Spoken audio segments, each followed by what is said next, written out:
Друзі, Hello, dear friends. I would like to welcome the participants of this roundtable today, and the idea of this event in the Crisis Media Center, where I preside, arose due to two reasons.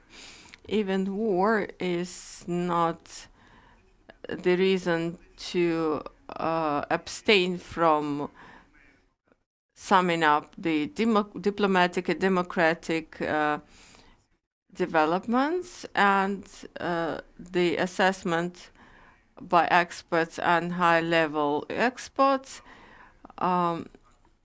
This is part of our tactics and strategy for the future. So today we have focused on those issues. So, and the title Diplomatic Summary has a reason.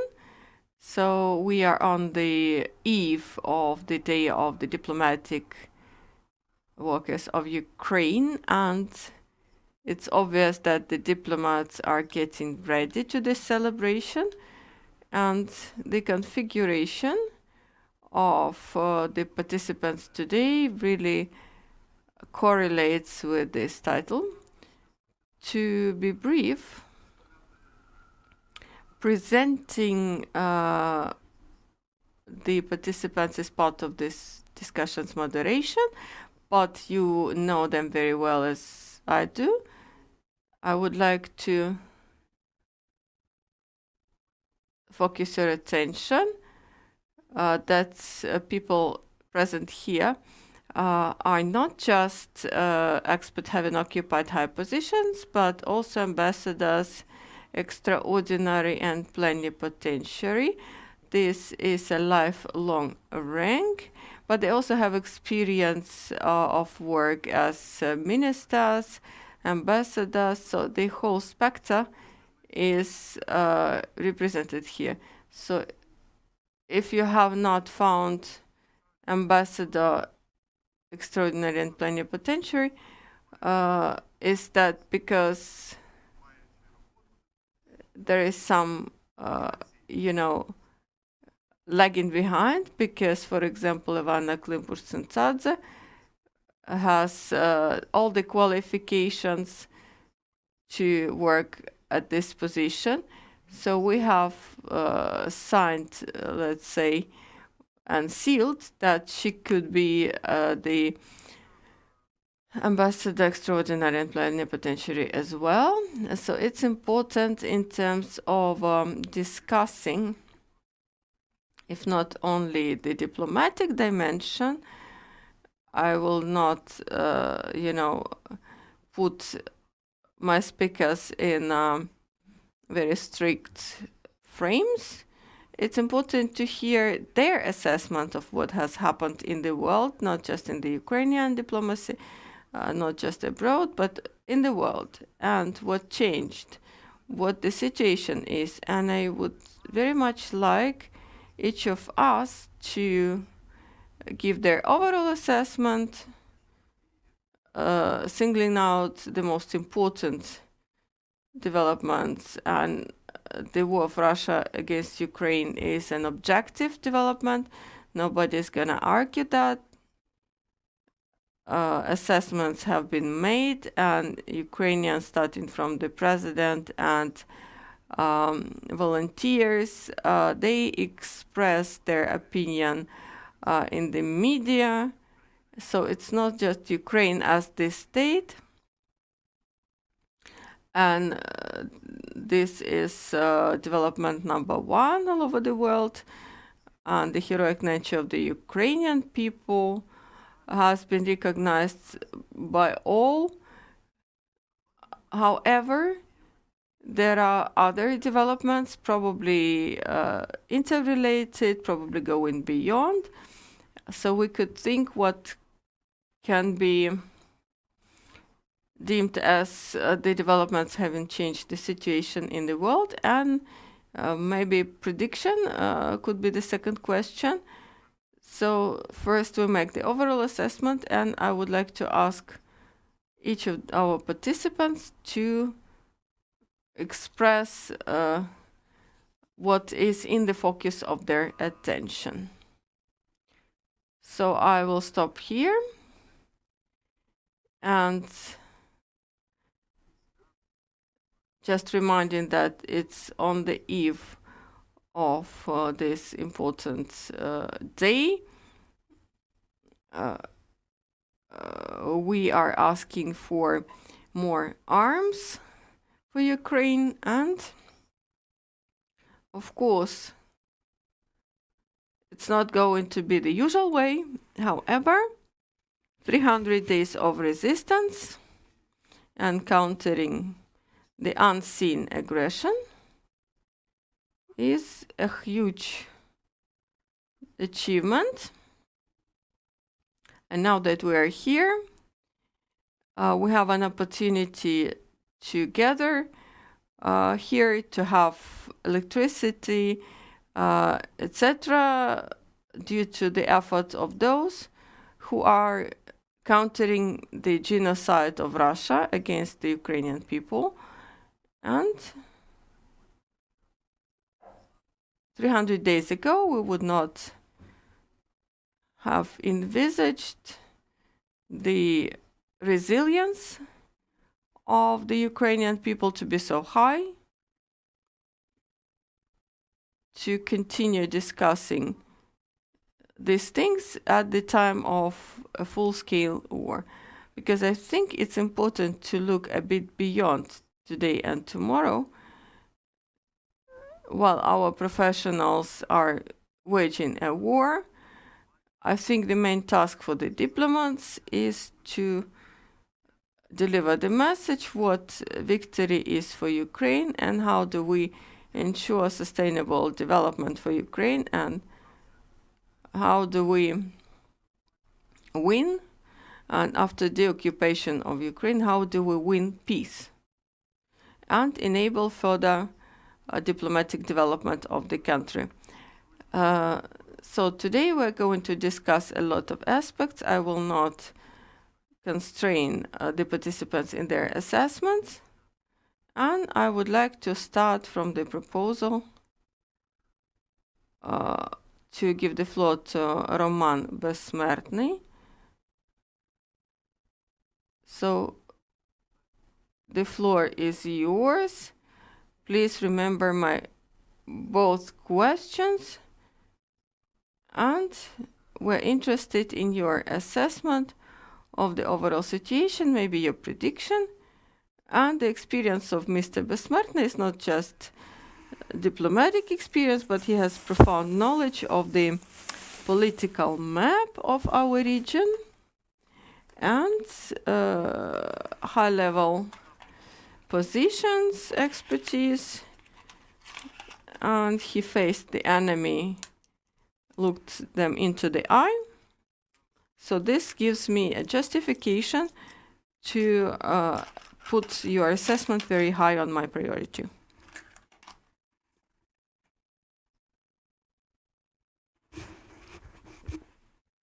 Thank you for the floor and for giving me this opportunity before Christmas and propose my assessment to the experts, the media. And if I were asked, how do I assess the current year in terms of the situation in the world and international relations, I would say that the formation of the aggressive axis Minsk, Moscow, and Tehran is ongoing, and on the other hand, there is an attempt to form the democratic bloc, what I would call Ramstein. Unfortunately, the crystallization of the first one is much more prompt, and this spreads the threat of war. And should the formation of the aggressive axis be ongoing with this pace, the war in Ukraine, an aggression of Russia against Ukraine, is not the final stop of this train called aggressive axis Minsk-Moscow-Tehran. This disease is going to spread due to a very, let's say, soft formation of the Ramstein bloc and lack of formalization of this process. It is obvious that the dynamics of the development along those two tracks will define the coming years and the situation. One must say that these developments were triggered by the fact that for many decennia, under the pressure of the Soviet Union and then the Russian Federation, the system of international law was disrupted and the world was imposed with certain quasi-configurations that usually would put the solution of important questions beyond the organizational systems in place that would need to serve to resolving those matters.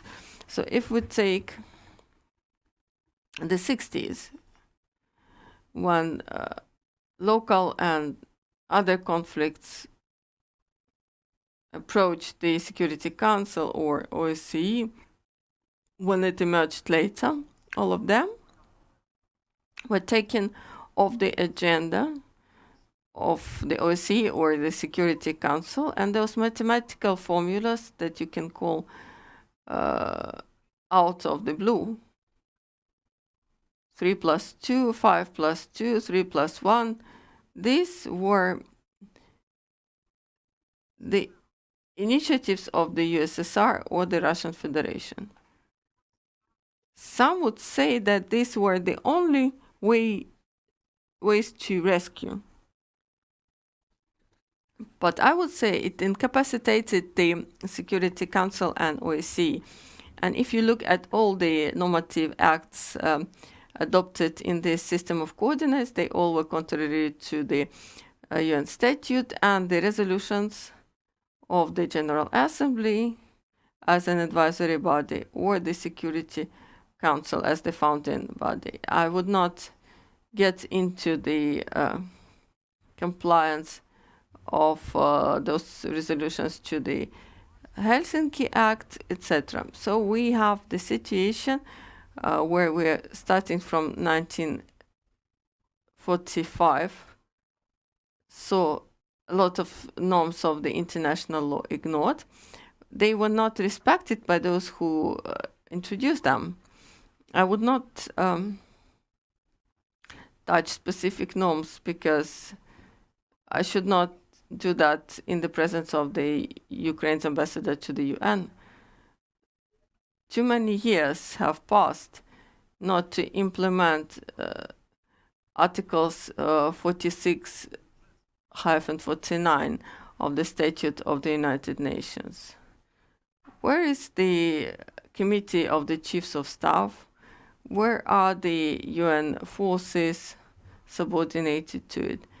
I am a bit ashamed because I had to track all the solutions of the Security Council, etc., where since 1972 it was envisaged to deploy those mechanisms, but it was ignored.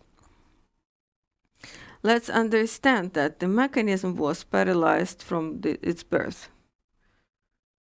And I would not get into this set topic because it also, let's say, hurts OSCE, and the task now is to ruin this trend founded by the Soviet Union and continued by Russia. In terms of countering those two blocs. What is the task we are facing? To deliver the truth about the process that is ongoing. Would it be possible, as part of the current mechanisms meant to help Ukraine? I can definitely say not, because until the time when a Polish or a French or a British or an American soldier stands shoulder to shoulder with the Ukrainian soldiers, their societies will be limping in terms of understanding what is going on in Ukraine. And if so, democracy, electorate democracy, will go along its usual fluctuations, and it will be hard to keep the trend. So if this plague, the axis of Minsk, Moscow, and Tehran will be constantly advancing, and this sinusoid fluctuations of democratic countries will be in place, you can all understand what's going to happen. So we're going to face quite a lengthy standoff. So from my opinion, the core is to deliver the truth on what is going on, the formation of a new system within the framework of Ramstein for the security of Europe, continental security, and global security. So, and I fully agree with the doctrine of the United Kingdom on the need to find a very soft security system uniting regional, continental, and other types of security. So that's the principle of Ramstein. There is the NATO, there is AUKUS, there is Quad, and there are candidate countries to the NATO, and there are those not present anywhere but willing to participate in the security system. So I think this is the future. On Belarus. As a member of the Axis, Belarus plays the role of Mussolini. And I'm driving those parallels for us to understand the distribution of roles. So Hitler was fond of Mussolini as a journalist, but later he had to save him in Africa. And Rommel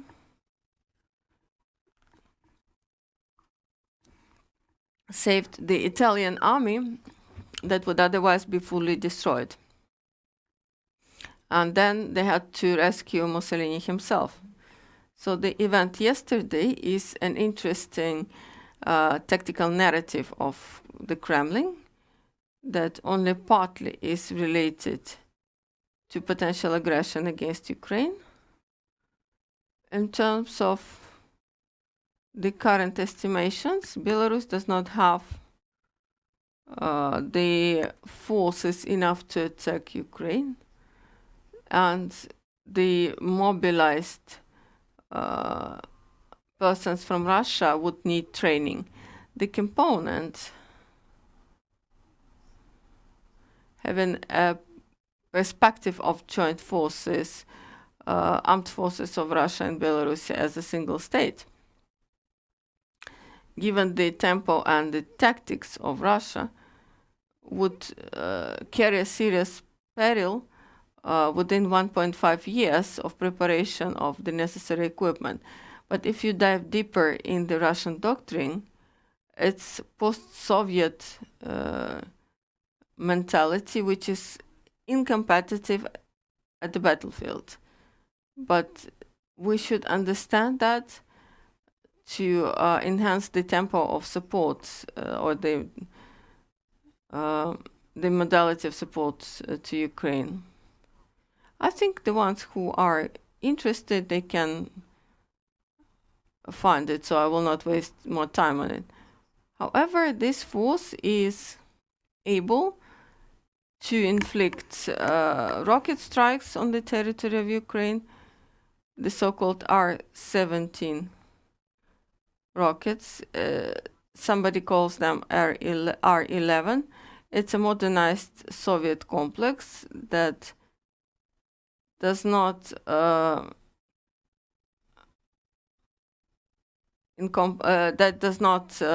fall under the Patriot counter airstrike systems. So it was involved in many Arab wars, and there are technical reasons. We had a discussion about Patriot and the others, but that's just one danger, and the other danger is infiltrating groups. Valeriy has said that I had to undergo occupation. So the terrorist invading groups were included over 660 Belarusians. So they are recruiting, Russians are recruiting them. And the north of Ukraine is a sub-ethnos, so they are easily incorporated into the system of Ukrainian community. So we need to expect this threat. This is very dangerous, and we need to be ready. The statistics in the front line is very interesting because a lot of people are detained gathering berries, etc. So why they're there, it's not clear. But and please note the multiple messages of Russia that Russia is waging a war against the NATO. So in the mentality of the Russian people, it's already a war against the NATO. So Belarus is not just a platform to attack Ukraine, but also the Baltic countries. And the reference to a corridor is not just words.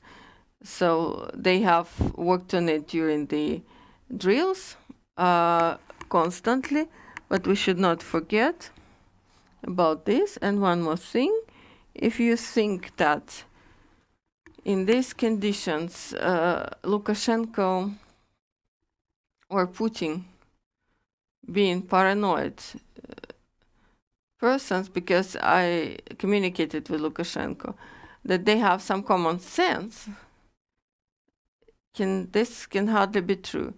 I communicated with 5 Ukrainian presidents, and I can see the difference between a healthy person and a lunatic. They are capable of anything, especially in relation to the people they hate. So, for example, they will be satisfied if their own people die. And security model of the NATO and the territories neighboring the front, Poland, Baltic countries, Sweden and Finland, must think that there is a peril from Russia in this region. And to sum up, on the Belarus factor, the story yesterday was about Mussolini being more necessary to Hitler than vice versa. And if you look at his nonverbal behaviors,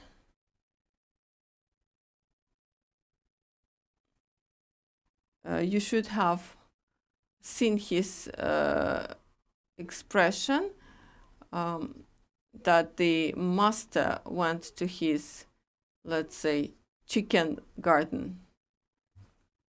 The previous time it was during the visit of the Ukrainian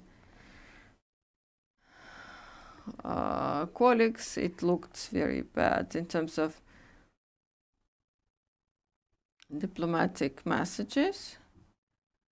So I am trying to find a word. I cannot call it a meeting. Let's call it a circus. It's not about war.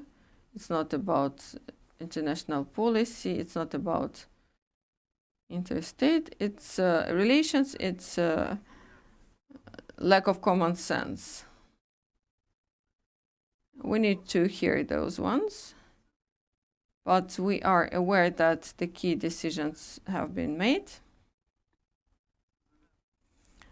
So the master came to his servant, let's say. You should get ready to everything.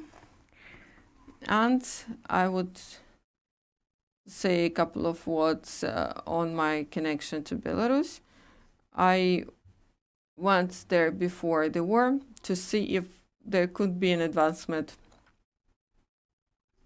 from Belarus, because the military experts said that the composition of the brigades, and they were about 11, does not enable to prepare the advancement. So militarily, there was no reason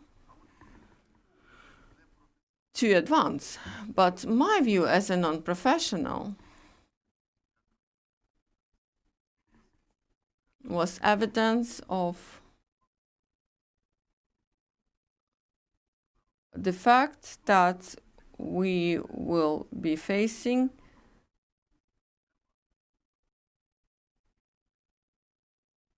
this attack due to certain political and psychological needs.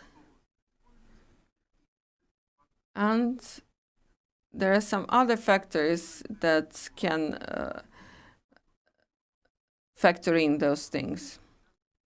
We have the participants who can discuss the situation in the United States. I would like to give the floor to Mrs. Klympush-Tsintsadze, having updated information from Washington, D.C. and the colleagues. And it's good that the parliamentary delegations go there. And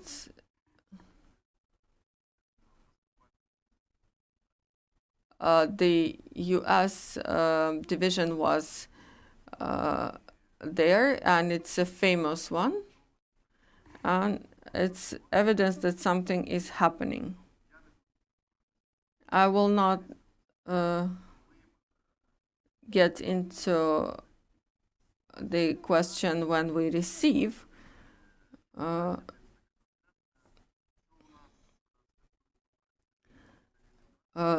this material assistance like planes and rockets, but also interparliamentary cooperation was in place. Are you satisfied with the advancement and at this level?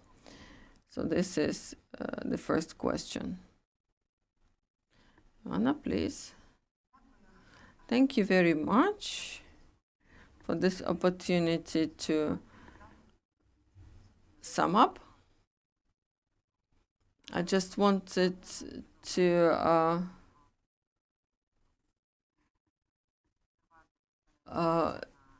focus on European integration. I did not expect the questions on the United States, but also Euro-Atlantic integration and our cooperation with the US and Canada is also part of my professional life.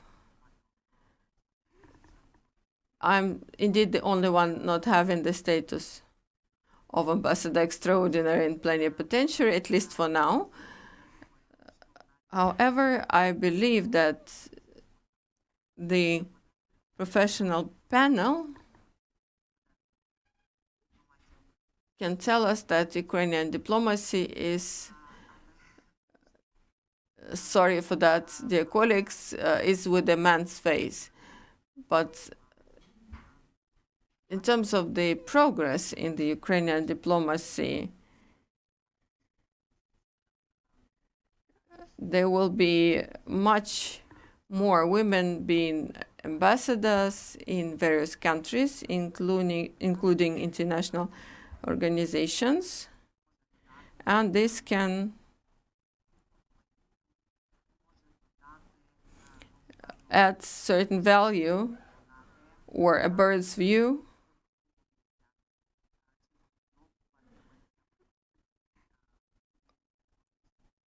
of the diplomatic position of Ukraine, in particular in terms of taking care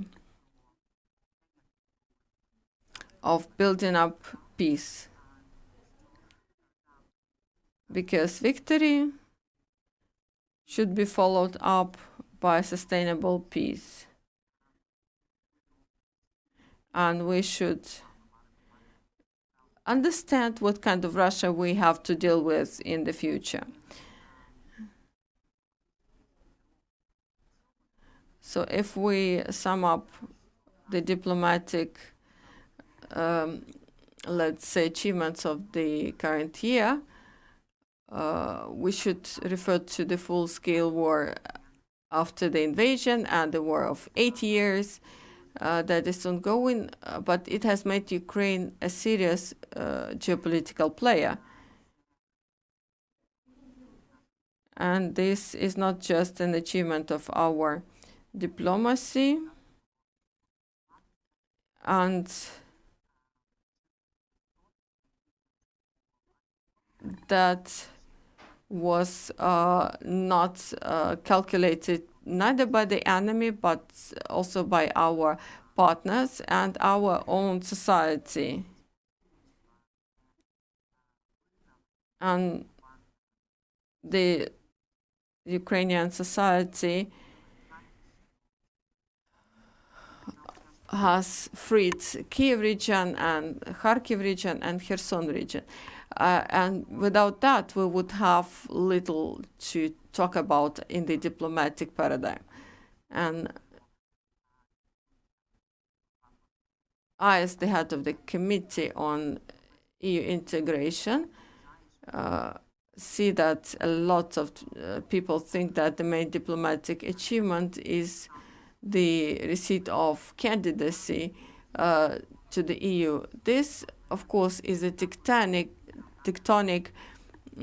progress, but it was not granted due to the reforms that we managed to implement. However, it was due to the heroic nature and resistance of the Ukrainian people. If we talk about the things that are defining in terms of change and receiving some geopolitical value, we can obviously see some momentum and progress in the politics of many Western countries, and probably a more sober stance of many players in Europe in terms of assessment of Russia and this axis of evil they are building. Alongside with that, we can say that there is a continued support from the Western societies to Ukraine, and the G7 group, and the European Union, an expansion of Ramstein, and attempts to create an energy Ramstein, this support is not given for granted for the future. And on my perspective, I think we need to focus our effort on achieving the preservation of the sanction pressure, which is looking for additional measures, and the opponents are looking for loopholes. We are looking for better weapons, more weapons, better modifications. And it's not just about retaining the informational advantage that we have for the first time in many years. We can say that we have informational advantage over the Russian Federation in the free world, but we do not have full understanding of the world, what Ukraine is standing for, or against what we are standing, and what we are fighting, and what could be the alternative costs if we fail. So African continent and the Asian countries, Southern American countries, they unfortunately are not encompassed by our official or parliamentary or civil society diplomacy in the quantity and quality that would deliver the result. It's obvious that we cannot make up for all the gaps in 9 months.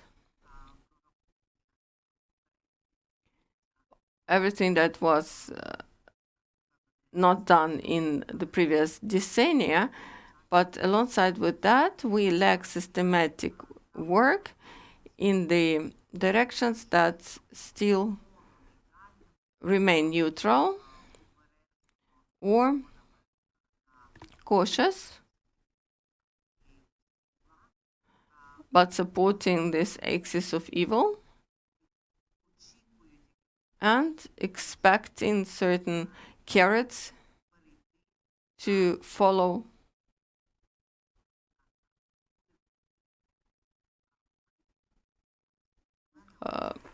the support of Ukraine, and much remains to be done.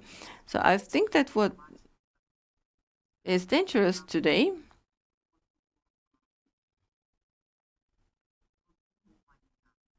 are the urges to elaborate security guarantees for the Russian Federation or freezing the conflict, or negotiations in 2023 with the Russian Federation, irrespective of whether it's going to deliver any sustainable peace. So all those urges or opinions are at the expense of our interests. And as for me, now we have less instruments to deliver the truth to the world, to all those who can influence the politicians, approving final decisions. If we talk about the United States of America, without the leadership of the United States, we would not have been able to achieve the results that we have today. Alongside with that, we can see that there is certain artificial attitude in containing the military progress of Ukraine due to a constant irrational fear to transform this war into a war between the Russian Federation and the United States. As I already have said, Russia is actively narrating that this is a war of Russia against the NATO, against many countries, It's not just against Ukraine. In their understanding. But on the other hand,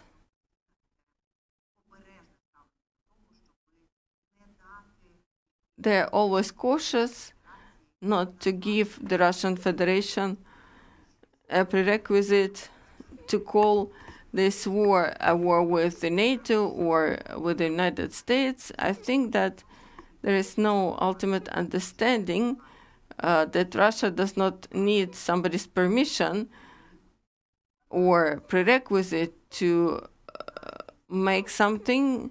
It's going to create its own and produce it irrespective from the reality. And here we have a huge amount of various arms that we need, and in particular the United States provided, but we do not have a couple of key aspects which would enable us to more efficiently regain our territories and ensure sustainable peace after the victory. As of now, we are not going to receive ATACMS or any other long-range complexes. We cannot break this vicious circle on the provision of modern, up-to-date tanks according to the NATO standard, like German Leopards. We do not have the decision of our partners on the provision of бойових літаків, on the provision of fighter jets, and this contains our military opportunities, whether we're using all the instruments for public diplomacy, parliamentary diplomacy, etc. I believe that coordination of effort at different levels could have given much more in terms of synergy effect. There is a lot of improvisation, and this does not add efficiently to our efforts. And in fact, what I would want today is serious and intellectual and professional attempt from all sides, in particular from Ukraine. I think that Ukrainian diplomacy should focus on this as well, on becoming the result of the war. And it's about destroying the financial and economic and technological capacity of the Russian Federation to wage a war and try to restore itself as empire. We can call it in different manner, like destroying the Russian Empire, etc. But it's not just dispersion of Russia into national states that our partners are afraid of. It's about destroying the capacity. And this brink to destroy this capacity has not been trespassed, and in terms of our effort and our partners, this needs to be worked on. And obviously, the majority of international organizations are today confirming their status of incapability to take the challenges of 21st century, And this requires tectonic shifts in global security, and the guarantees there too. Thank you. Thank you.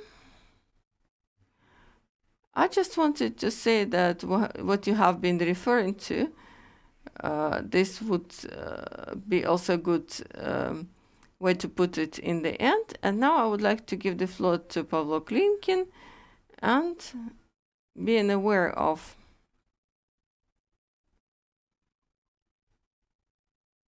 many things at the position of the ambassador, etc. But I would like to ask him not to talk about the Ukrainian, let's say, kitchen, but I have two questions which are more specific. Iran, do you think that Ukraine needs, at the level of the diplomatic interaction, to react that Iran is providing drones and rockets to Russia? So is the Ukrainian position sufficiently tough? So I'm just like giving you a hint.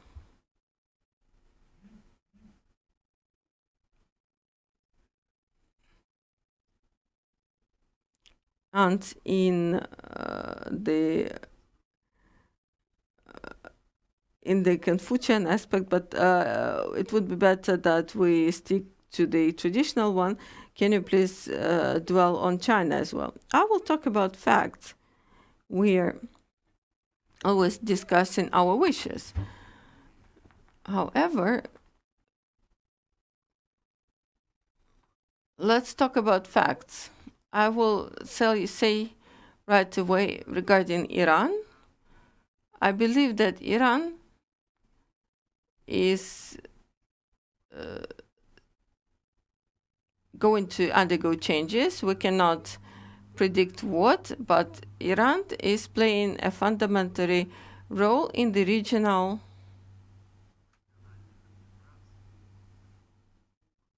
configuration around the Middle East and Central Asia, not just as a country to be dependent from Russia and China currently, but this dependence is bilateral. And now there is a new consensus regarding Iran, and it has been hard, and I'm glad that the idea of the nuclear collusion with Iran is not going to fly, and we need to understand that this will not be a good opportunity to conduct negotiations. And now we have a new government in Israel. We have new election results in the Arab countries, including the Saudi Arabia, but not limited to them. We have a new feeling about safety around the Gulf in terms of delivery of natural gas and oil. And at present, the Western world is aware of the risks being enhanced. Nuclear risks,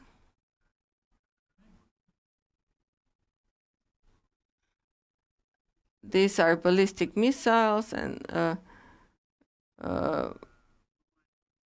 automatic planes and drones.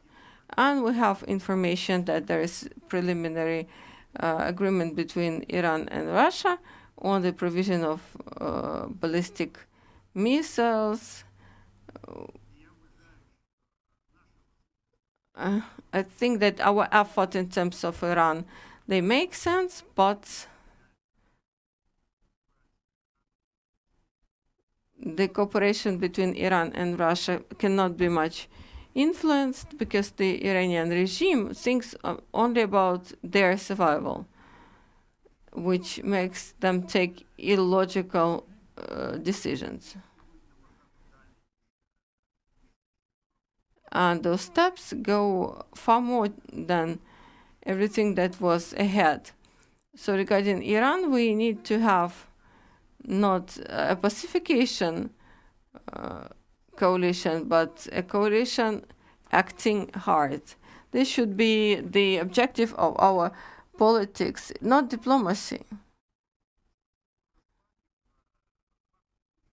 Regarding the layouts, the facts are quite simple. If we take the Western world and the Eastern world, the war with Russia, the Russian aggression is actually number one. So obviously the world understood that it's not a war for the legacy of the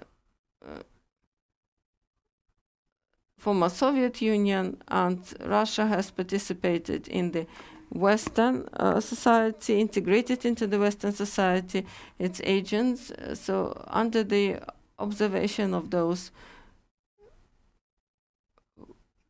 who are involved. So in the world, it should be quite clear. Aspect number 3. This war has a transformational influence or impact on the world. This is the first war of the 20th century. We could not do that.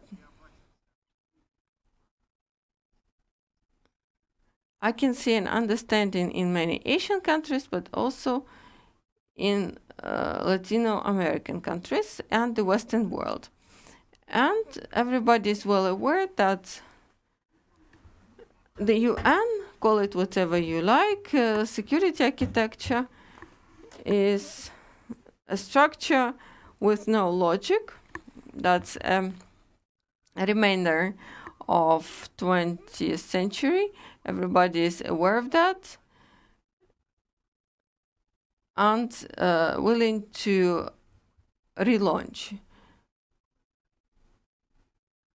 However, further, there can be more radical tectonic shift. Regarding the Western world, it emerged finally as a collective Western unity. Before the Russian aggression, it was not in place at all. This is a process and not the result of it. And how is it going to be shaped based on the principle of democracy as opposed to autocracy? So it's not quite clear. In the context when Valeriy Alexeyevich Valeriy Charlie has said, so friends and rivals.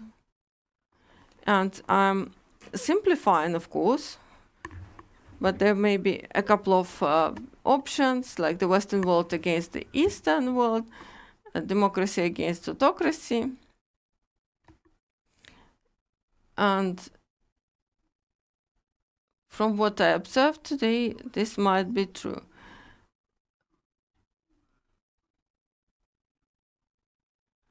So the Western world can 100% not lose this war. The same is us, because it endangers the very existence of the West as such for the upcoming first half of the 21st century. So the West has a consensus that we cannot lose. And what is needed not to lose, that's retaining Ukraine as a democratic sovereign state oriented on the West. Regarding what comes next, the consensus is over. There is no consensus about Ukrainian victory and Western victory or joint victory. There is no clear definition. And we are wondering what the common ancestry is of Ukraine with the West. This is a discussion that's ongoing. So the dominating part here prevents uncontrolled escalations. This is fundamental, but anyway, many countries of the West cannot mentally go out beyond this tripping point, and that's due to the fact that many of them have learned that from ourselves, not even the Western world, but also the other countries. That's the logic, that living in the context of good and evil and consensus gives its results. Further, being aware that we're going to receive military and financial assistance, more than enough to continue fighting. There's a question, will it be enough to raise the stakes fundamentally? At present, the West is afraid of the emotional reaction of the Russian regime.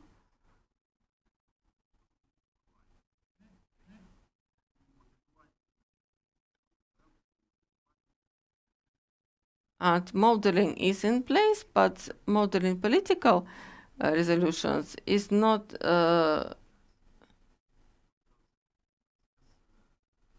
this is a process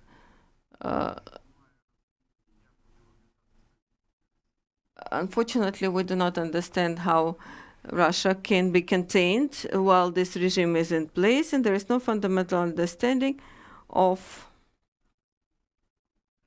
how much is the China establishment ready to sacrifice to retain this sphere. However, this is not a traditional sphere of influence, and be a non-formal leader. And this is also subject to discussion. It's like the famous anecdote. This is an open question. Regarding Europe, the resolution has been passed, and granting candidacy during state of war, this is an absolutely precedentless decision. It means that the EU border is changing, and the geopolitics around Russia is changing. This is a fact that would be realized because the point of no return has been passed. Regarding Russia, I cannot see neither the change of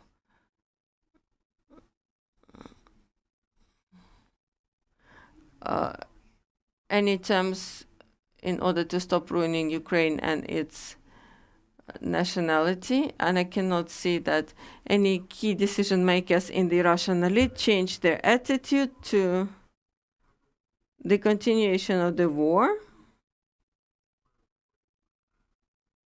or getting the negotiations to move their way.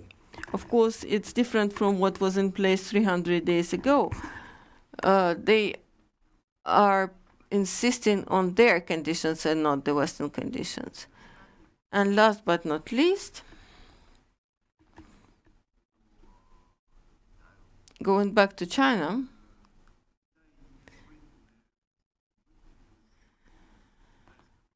the Chinese model has significant challenges today. And in the perspective, it will ensure a seminal development tempo. And China has changed the zero COVID policy. And this will enable a fundamental reform of the healthcare system. And they started to control the party. For example,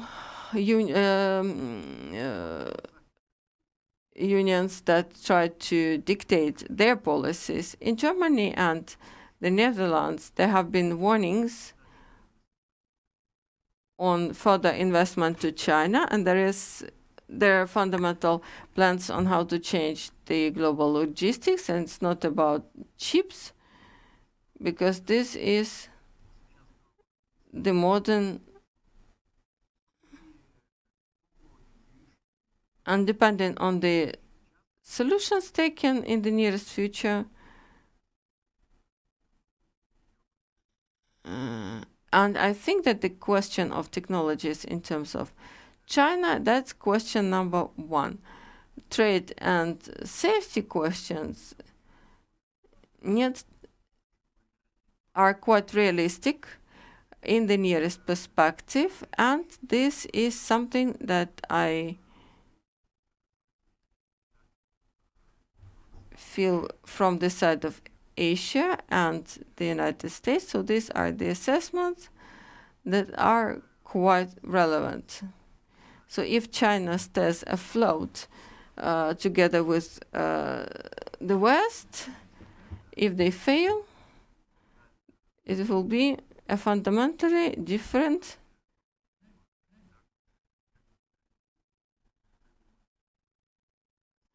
and the support of China to the Russian regime, which he now needs. But at some moment, it can be very detailed. If you read Henry Kissinger's book, it goes into detail, and Kissinger is in favor of including information which is not expressed correctly. Thank you, Vadim. We have discussed a lot. Obviously, you are aware of the second question I'm going to pose you, and this is not about the United Nations. I know that you have experience of observing in conflicts in Africa, if I'm not mistaken. I think you were part of the UN delegation. Can you tell me, this is my personal interest, I don't know an answer yet. UN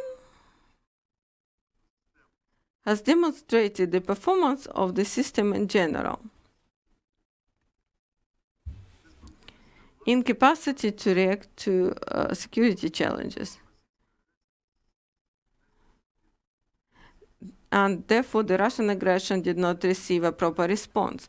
But we saw the efficiency in stealing grain and food products, etc. You may probably have seen it as well.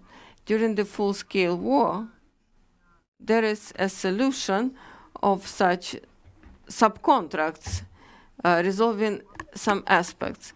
In our case, the United Nations and its Secretary General and Erdogan have found a way to export Ukrainian grain and also Russian fertilizers. Does it help to solve major conflicts? So this search of intermediary solutions. And if we go that way, we will admit the Russian ammonia from Tolyatti. Then there will be another deal. Does it not break the integrity of the system for reaction envisaged in the UN statute? So I wanted to listen to your opinion in this respect about the whole system, whether in global conflicts, local matters can be resolved based on the conflict's intensivity.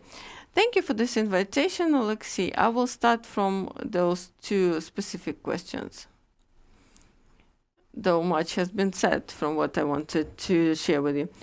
Regarding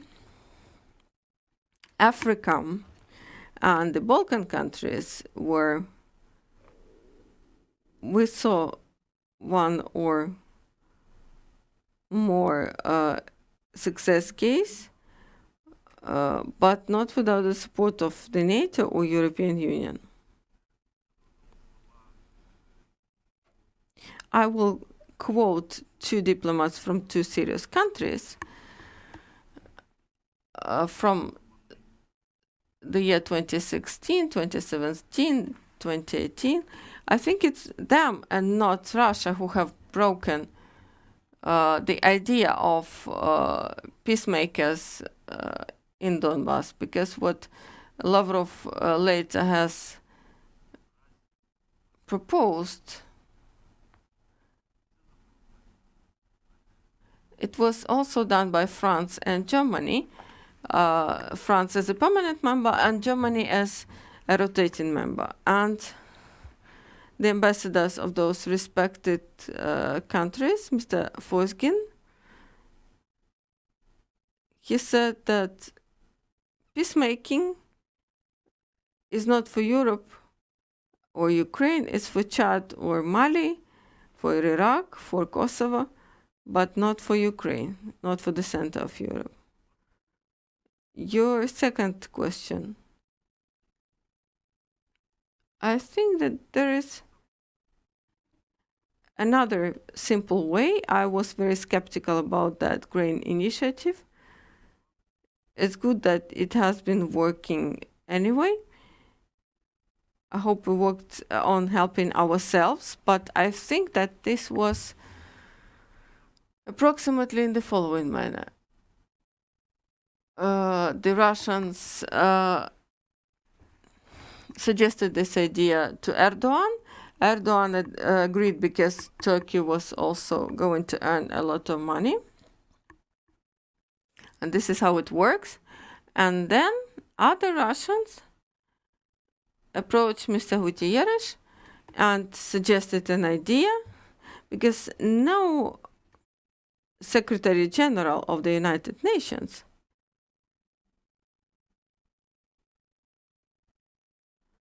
and if we do not go into the period of Dag Hammarskjöld,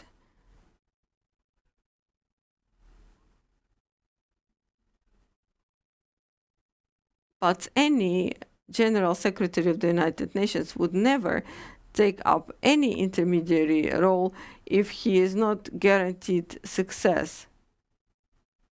And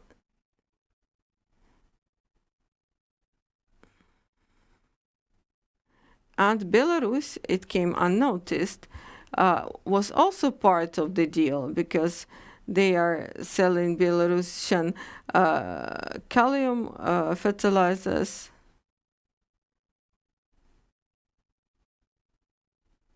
And some of the Belarusian officials have been literally dragged to sign it.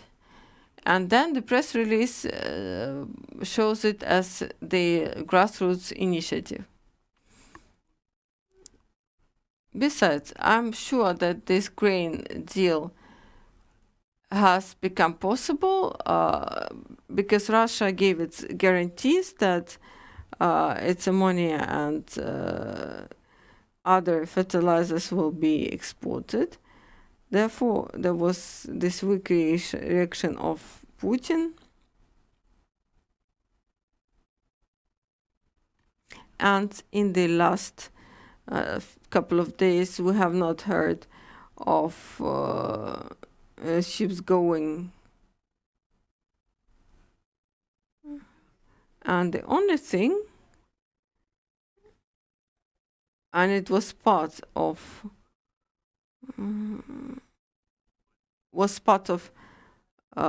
to demonstrate, was part of the effort to demonstrate Russia as the main savior and the main breadbasket of Africa.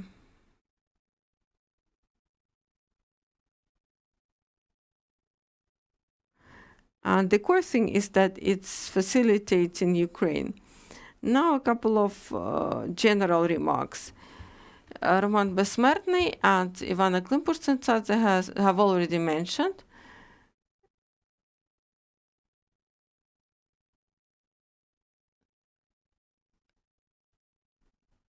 the problem of lack of international organization able to undertake the initiative. I have given you several examples, but for example,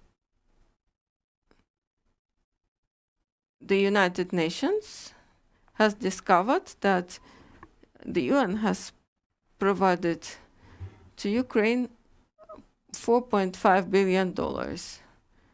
We need to be aware that it sounds good, but it's the same American and European and South Korean money just sieved through the United Nations to pay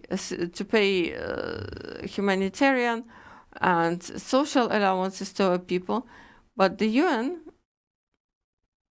is sort of a chief manager of the construction.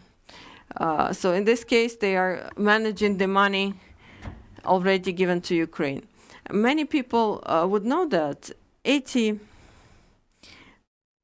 of the regular budget of the UN being about $7 billion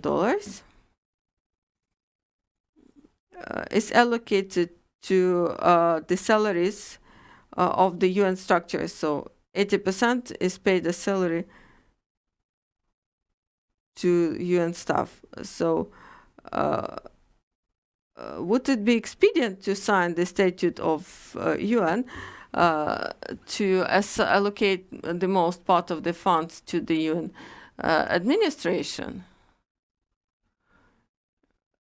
And moreover, much more is spent on experts when they write the research how to distribute money in Ukraine. The expert fees it's away from the bulk. On the other hand, in 1945, when the founding fathers created the United Nations, it was about creating a UN army that would be today much more efficient than what is in place. To say nothing about one of the 5 countries being in charge of peace and security to become an aggressor. And if you read the UN statute, it's not quite related to the global toilet day that they celebrate, or the global drinking water day, or the global bicycle day. So this was a proposal of the Netherlands to the UN. So such things would require UNESCO and other clubs of,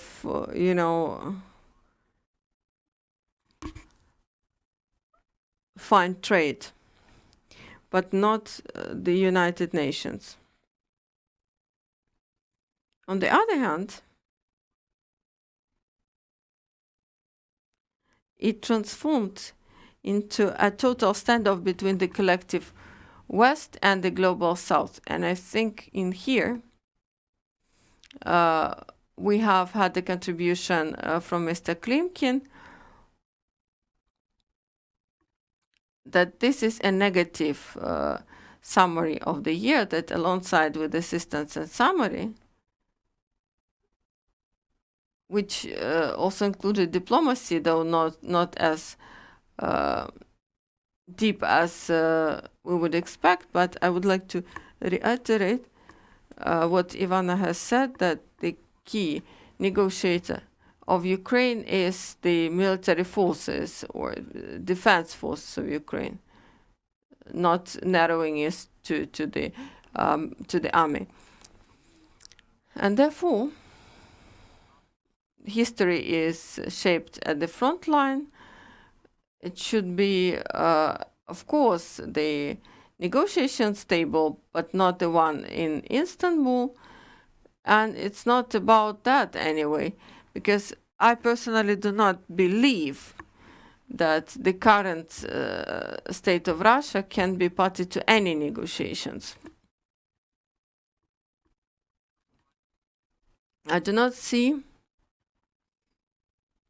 any positive aspects about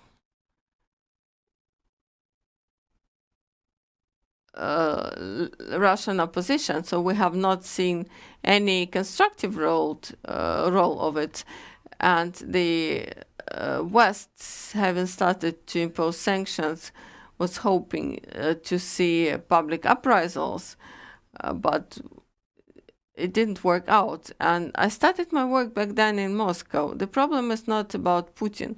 The problem is that there is collective Putin, and after Putin dies, it will remain. So it's about the sessions of public deputies of Russia, and when you look at the faces of some Russian opposition figures, they are quite popular, by the way, in our online marathon. Their faces suddenly change, when they hear about denuclearization of Russia or disintegrating Russia. So don't hope anyone would go to defend our interests in the Kremlin. And one more thing, and I have already referred to the Global South. Unfortunately, we have not been able to reach it by 100%, and this is substantiated by the fact that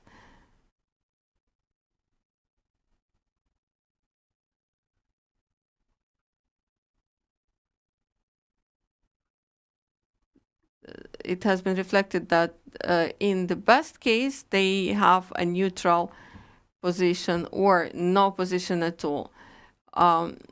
Another examples, two ministers of foreign affairs of African countries based in New York, and I communicated with them on the phone, and they said me, it was so convenient to deal with the Soviet Union. You provided ammunition and arms, etc. And I've been telling them what I know. But they should know as well because they're ministers.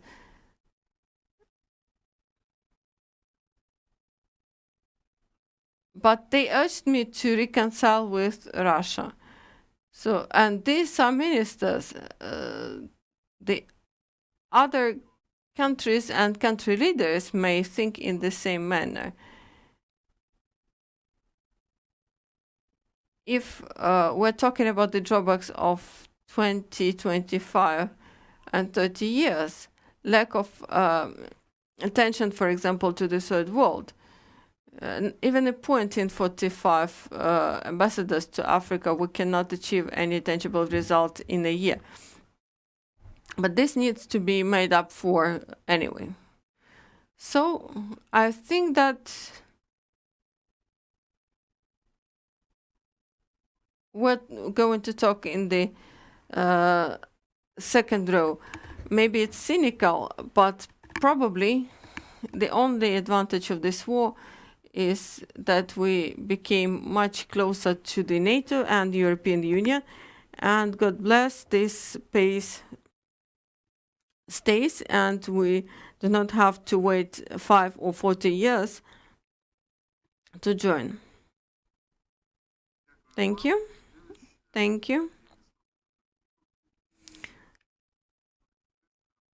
And I'm happy to give the next logical words to Mr. Ohryzko. В Центрі дослідження Росії, який ви очолюєте. І по питанню He has exploded in the Center of Research of Russia that he chairs. Security aspects have been raised many times, and it's not the first time when you are here, but I wanted you to put a full stop here because last week we discussed in the Ukrainian Crisis Media Center some alternative defense solutions. We can see that Kiev Security Compact is ongoing. It's like more or less limping. The president is being asked about neutrality, so I just tried to ignore it. And the president provides a decent but emotional reply. And the reply was more diplomatic. And we are all tired of those questions. But what those questions arise, because there is no consensus in the political world about the Ukrainian membership to the NATO. What do we do? If I would like to understand for myself, if we have deoccupied our territory, went back to our border, where is the guarantee that Russia is not going to do it once again? At the expert level, we favor the NATO membership. We have already applied, and probably some work is ongoing. You can see some legislation being adopted, etc., etc.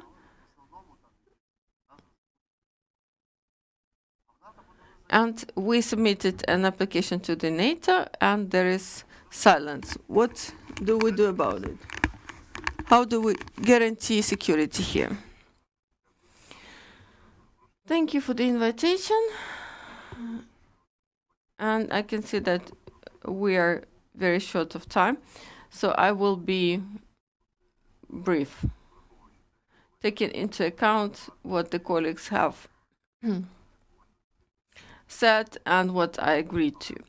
But if you allow, let me say a couple of words about the overall summary of the current year. I think that this year for diplomacy was the toughest and the most complicated. If we go back to history and remember 1991, 1992, and everything that happened in those years, I think that what has been experienced by our diplomats, it was an 8 to 9 degree earthquake, and I strongly believe in it. However, the diplomatic system of Ukraine sustained. It was shaken. It was, let's say, unsure as the entire state apparatus, but it was very clearly demonstrating that it is in place and can react to the challenges. The situation was very challenging physically, logistically, and technically, to say nothing of the rest. However, the system demonstrated its resilience. And another positive aspect, if we're talking about the work of our diplomacy, it became more shaped, and it demonstrated that it can be not just present, but also ask questions. And the one receiving those questions will hear it, understand it, and provide an answer. During the year, in some cases, diplomacy was non-diplomatic. So what? At the times of war, diplomacy is not a big advantage because rules change. And I think that Ukrainian diplomacy has demonstrated that it can pose questions and it can resolve them. And should we remember the first reaction of the Western countries and their willingness to provide us with partisan weapons, we would see the genesis of the trend that took place in these last 10 months. So we became subjectivized. So we were a subject since 1991, but today, when we're talking about Ukraine, it's not a country at the end of the list, it's a country influencing the real policy. And this is a huge achievement, also in terms of parliamentary diplomacy. And we thank Ivanna and all our members of parliament doing a great job, and the Parliamentary Assembly of the Council of Europe and the NATO and OSCE is a lot of effort, and bilateral contacts of our parliamentary group is a huge piece of work. Now, let's not forget about the work of the government and the president. This is all ongoing, and this makes us and our foreign policy and the situation in the foreign policy quite different from what was in place 10 months ago. Another huge advantage of the Ukrainian diplomacy, and the colleagues have already referred to it, was that we opened the eyes of our dear Western partners on many questions that they were happy to close their eyes to. We said that, dear friends, enough of your political corruption, enough of your talks about Russia being a constant that we cannot change, and we should beg from them whichever is necessary, and stop being afraid to irritate Putin, and stop swallowing all those things.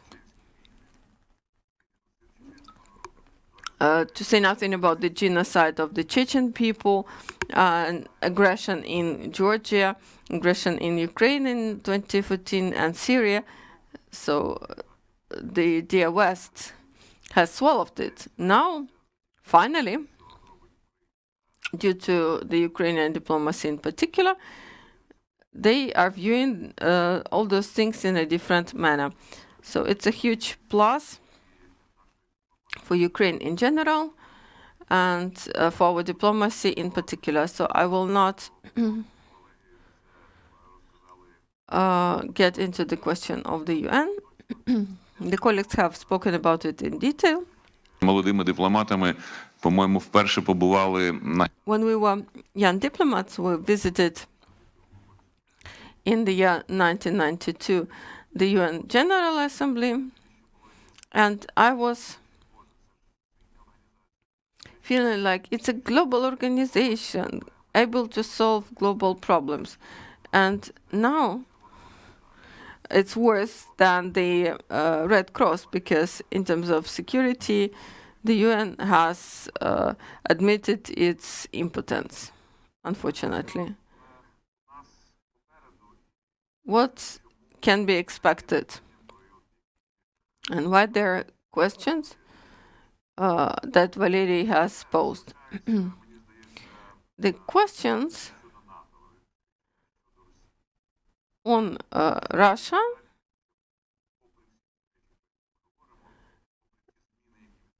are due to the fact that, in spite of the changes that are ongoing, a final resolution on admission of Ukraine to the NATO is not yet reached consensus. And if we look at the expressions of the French President Macron, everybody is aware of this absurdity, but he's insisting on it. He thinks that Russia shall remain in all circumstances as it is, and it should be given guarantees.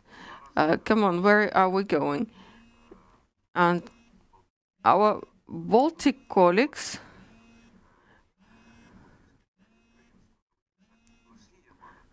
said that it's Russia who has to provide guarantees to the others. We do not need any Russian guarantees anymore. Thank you very much. We have felt them already. What do we do then with the future Russia or non-Russia after the Ukrainian victory?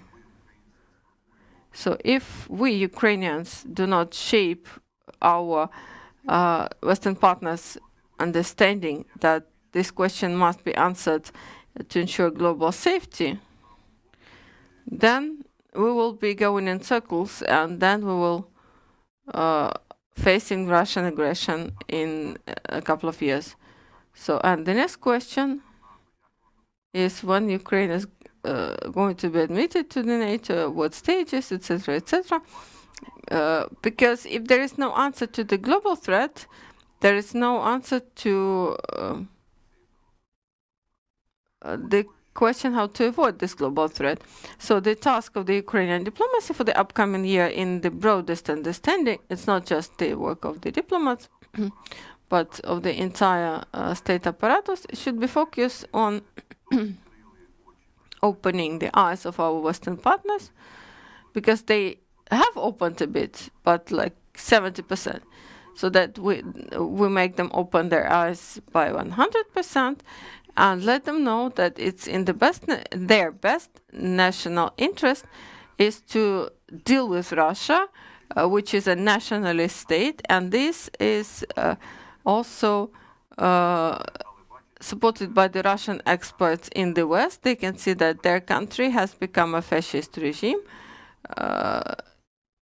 conducting genocide policies in relation to its neighbors. And until our partners understand it and make some conclusions on what needs to be done with such a country, and until we explain to them that it's their best interest, we will not receive any answer to the global safety challenge. We should be proactive and push in the doors that have already been opened a little bit. We need to work with each member of the alliance and convince each of them. And it means that we should open the West's eyes on what the Russian Federation is, and that it should be dealt with. Thank you for your laconic answers. Colleagues, can you please describe Ukrainian victory in 3-4 words? For me, the Ukrainian victory is expelling Russian occupiers from the Ukrainian territory. Secondly, it should include punishment to the Russian military criminals, compensation of Russia for the inflicted damage, transformation of Russia into what was referred to as a potato field, not able to create any military threats for their neighbors, and in the best case scenario, assistance to the countries and peoples who have been oppressed by the Russian Federation and who have been under this colonial oppression for many centuries. And I have asked my Western partners, what is the difference between self-definition right of a Spaniard or a Yakut or a Dagean or a Tatar person? Nothing. There is no difference. So these peoples also have the right to determine their fate, and I hope we will see them say their final word.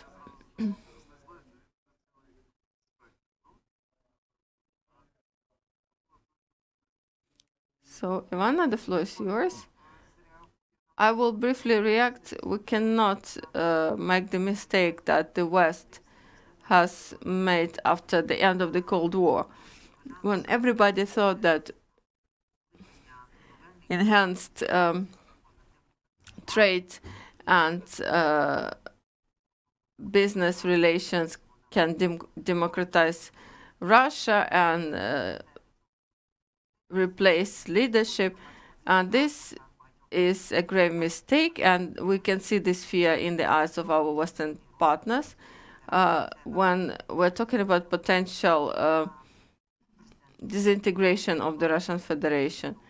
For example, President Bush, a couple of weeks before Ukraine declared its independence, he was advising us in the parliament not to consider independence as an option for the Ukrainian people. So this is not very far-reaching, and it should not be repeated. Approximately, the victory of Ukraine was described by Mr. Volodymyr, and it should be Russia that cannot physically wage any international wars. It's isolated and punished and paying back to Ukraine like reparations for the damage, material and moral inflicted. And probably it's some other Russia, not necessarily in the borders that exist today. And our membership in the NATO right after the victory. And then we will go to the European Union. I fully agree on what has been said. And if we develop the Russian topic, I would like to see a total isolation of the Russian Federation in the world and its exclusion from the UN with the veto right. It is important because without it, there will be no feeling of inevitability of punishment. And our victory, clearly, would require a lot of patience. I don't like being pessimistic, but this is going to be long. So I hope this long is as short as possible. And we need to deliver the message to our partners. We should remember who our true friends are. Because we were told a lot of stories, but the war has demonstrated what the real situation is. So we need to keep that in mind. And one more thing, maybe it's not quite relevant. We should not forget about the challenges we need to face, like fighting corruption, etc., which are relevant always. I support you in this, and I think that it's very dangerous to forget those things during the military martial law, and in some cases it can be too late to resolve it after the war is over. So decentralization, democracy, and the rule of law is what makes us different from the Russia we are fighting. Mr. Bezsmertny, I'm not so experienced in editorials, but I prepared 2 articles not so long ago. So the first was called Victory ? And the other was Ramstein ? But it could not be published. I tried to formulate an answer to the question, what victory is for Ukraine, what victory is for the West, and what victory is for the Russia, and what Ukraine will be after war, and what Russia will be after war, what is NATO as of present. In Ramstein article, there is an answer about the former of security as of today, due to the fact that they cannot be printed. I have shared them at one of the scientific conferences, and this is my emotional understanding, like of a person who has seen the routine in a very emotional way. And I hope you will be able to see those publications with my views on the questions I have just voiced. In general, it is obvious that the third millennium requires novelty in approaches to the configuration of the world, global institutions, regional and continental institutions, and as a person arranging the territory of Ukraine, I should say that there is no change to retain the configuration as it is today. It does not fit into the intellectual potential, regional and global. It should be reviewed. Why I said that we cannot create communities less than 15,000 people.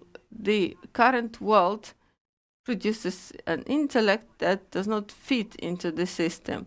So you should not just use a new approach, but be based on the existing structure of state relations and relations between the people. What's the difference, like Mr. Ohryzko said, what is the difference between a Spaniard, a Basque, or a Buryat, or any other root nations of Russia? And the world is afraid of that. And the war gives us a chance to face this and do it with open eyes. And probably we will be a pioneer in this and propose these structures to the world, in particular security structures. I will be brief. Madrid has been already cautious of Mr. Volodymyr's reference to Basques, but Ukraine, as one of the leaders of the Western world, should ensure the capitulation of Russia in front of the Western world. It can be a good way to crown the day. But anyway, I would like to thank you for all the contributions and react to the formula of victory. And it will be a formula you have devised. And what Vadim has said and what Ivanna has confirmed, this formula should include the reason for victory and what country we are fighting for. And membership in the NATO.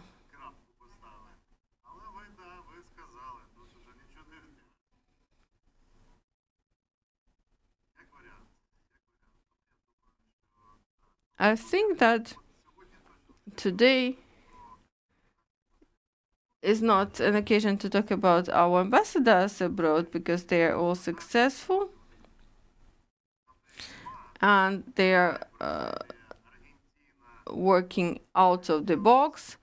And China, Brazil, and Argentina, the countries where they're not present, our key, let's say, adversaries are not supplied with our ambassadors. We don't have any relations, diplomatic relations with China, for example. We don't have a friendship group with the United States. The head of the group is David Arachamia. he is the head of the friendship group with the United States. And we need to ensure a memorandum between the Congress and the Parliament, even without going there. So there are a lot of questions and painful points, but I would like to say that the momentum Ukrainian diplomacy has gained, not even in 2014, but prior to that, and the mistakes and even the complicated challenges and all the Russian attempts of the 90s and the crystallization of our diplomacy, that the diplomacy has reacted in the best possible way, enabled us to meet with those challenges in 2022, being prepared. And God bless, diplomacy suffered the least losses in the transition of the government. And I'm grateful to all the Ukrainian diplomats facilitating it. I know that it was not simple. And now the new governors, they have experience, but then they wanted to change it all. And fortunately, professional diplomacy retained. And now it provides for the result. And regarding the agility, we should keep up the tempo. And it's good that this second breath of the parliamentary democracy has opened. In March, the trips were blocked. Now it's technically less, but at that period, representatives of the former opposition were blocked from going across the border. But it was a problem, and now we can see a lot of delegations for interparliamentary cooperation, but it should not be enough, and the diplomats themselves cannot eliminate the informational influence, for example. And the Ukrainian Crisis Media Center is acting differently in this war. In 2014, we created it in order to counteract Russian disinformation after the annexation of the Crimea. Currently, we have respective resources, and where we saw the gaps, and my colleagues who are outside, my colleagues who are here, they are working on a daily basis. They're listening to information in English. They are publishing information in English and French. And it's in the top 5 on informativity on Ukraine. And where we see the challenges now, Latin America, Africa. And after the visit of Pavlo Klimkin, and it was repeated by the current minister Dmytro Kuleba, so he took the same routes along Africa. I've spoken to the African colleagues, and they said this is not enough. Therefore, we are trying to cover those gaps in Africa and work on the Chinese domain. And I would like to reiterate that our government should close a little a gap there, at least in terms of the professional ambassador. And everybody here is aware about the Chinese attitude to the status of the ambassador. and the same refers to India, Brazil, and BRICS countries. And in South Africa, our new appointed ambassador is working very efficiently. In general,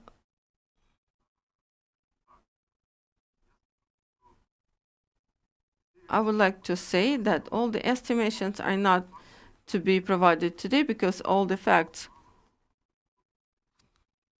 will be known only in the future. And there are a lot of things that have not yet happened. This year, indeed, was a landmark for the world and for Ukraine. And the system being ruined by Russia and the other countries, but I cannot see anything what is being created.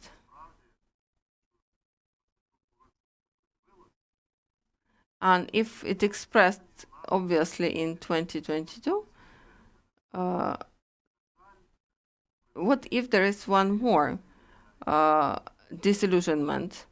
And we have discussed certain ideas for the world, not just for Ukraine.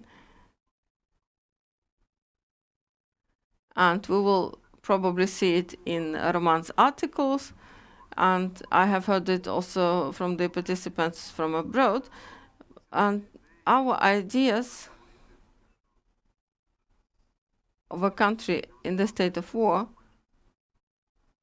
are not perceived. And informationally, there is certain fatigue. Luckily, the American channels and British channels are publishing on Ukraine. It's a challenge that we must overcome together. And in fact, I think that we must not just realize this victory, but also implement it into the security structure.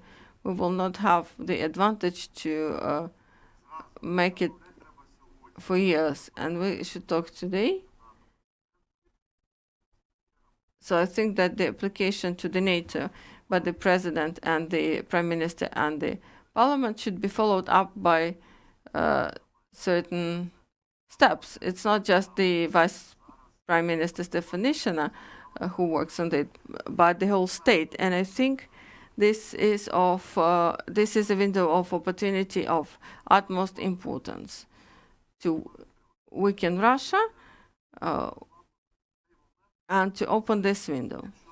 Should we not use it, it will be a big mistake. And last but not least, I would like to say that nobody from us, in spite of the diplomatic experience and political experience, can say what is going to happen at the end of next year. It would be too arrogant.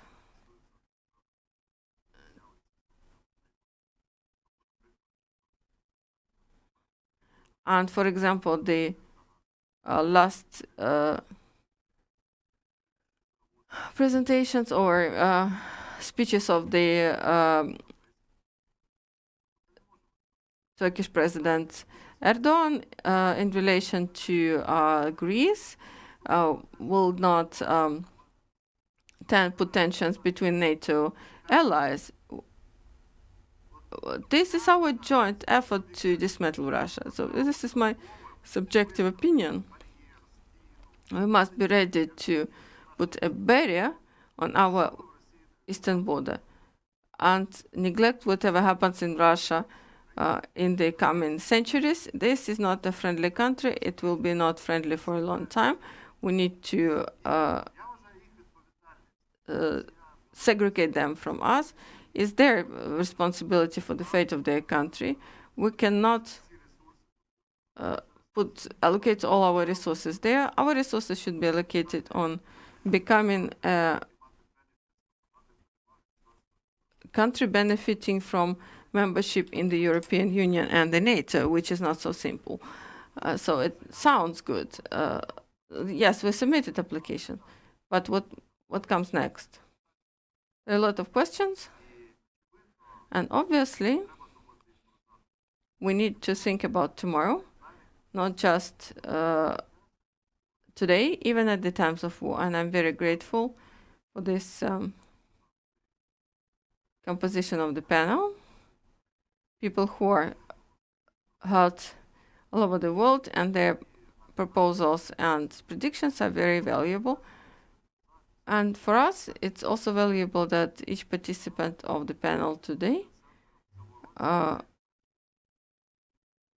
and you were all here since the first days of the war, and in this regime, even personal meetings, and those who are in the audience and those who are listening online. I'm grateful to everybody. Thank you for all your opinions, and thank you for the simultaneous interpretation. I hope we were not too quick, but we will make a video for the English-speaking audience with the proposals of Ukraine, not just voiced by the president or the prime minister or speaker or even the chief of staff. It should be a suggestion from the Ukrainian society, because our victory is for the society, for the future, and for the successful future of our generations. And today, one question was not posed. How long is the war going to last? I will copy our American partners. We're going to support Ukraine as long as it is needed. So we need to be free of some fake ideas, and the question should be resolved here and now. So as long as it takes and as much as it takes, we will win, and the professionalism of diplomacy will be more and more important. Now they're talking about weapons, tanks, and rocket launchers and missiles. However, with the occupation, the diplomatic vector will be growing, and I wish every success to the Ukrainian diplomacy. And please read Kissinger and do the right thing. And I wish you that this period until victory is going to be as short as possible, and we receive weapons as soon as possible, and the price of this victory should be less in the lives of our men and women. This is our sincere wish. Thank you, everybody who haven't participated today, and thank you for the electricity, and thank you for accommodating us, and we have this intellectual discussion at the time